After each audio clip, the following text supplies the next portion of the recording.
sinasabi ng pangingisdaan ay yung iba-ibang klase. Meaning, paghuli mo ng tuna, mauubos naman yung iho o kaya yung liplipan o kaya yung shellfish na nahuhuli nyo din, sila ay naubos. Hindi rin tama yun kasi ito yung kasaganaan o yung tawag po namin sa English dyan ay biodiversity, yung dami ng klase ng isda na nahuhuli.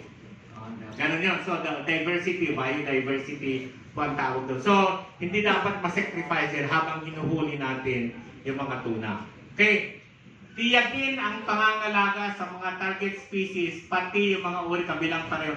So, actually, nauna yung mga explanation ko na ito. Inaalagaan natin na manatiling mataas na antas lagi yung tuna na gusto nating huli, yun ang target natin. Pero kailangan din pangalagaan yung other, mga sinasabi ko na